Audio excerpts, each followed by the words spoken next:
Benjamin, est-ce que ces SAS adoptent un matériel particulier, un armement particulier? Alors, on voit ici un exemple de SAS français.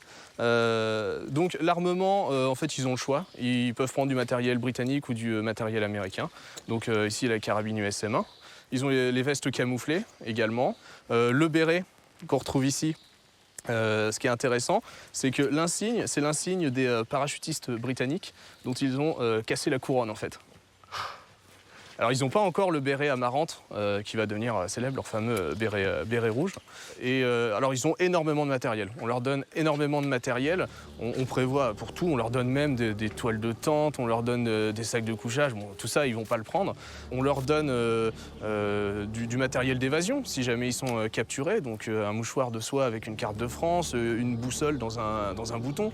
On leur donne également un flacon avec un extrait d'odeur humaine qui doit leur permettre de semer les chiens pisteurs.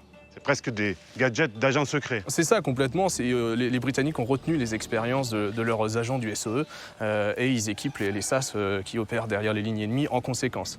Mais alors ils ont un matériel qui est tellement important qu'ils vont devoir choisir.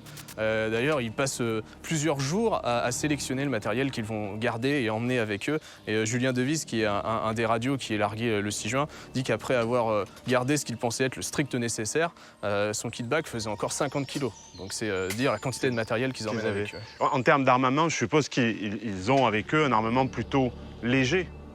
Alors oui, donc des carabines. On va trouver également la patchette. La patchette, il y en a à peu près une trentaine. C'est une arme spéciale qui est totalement nouvelle que le commandant Bourgoin a réussi à récupérer pour les SAS. C'est une arme qui est légère, qui est fiable. Elle est tellement en avance sur son temps en fait que ça va devenir l'arme de dotation dans l'armée britannique une dizaine d'années seulement après le débarquement.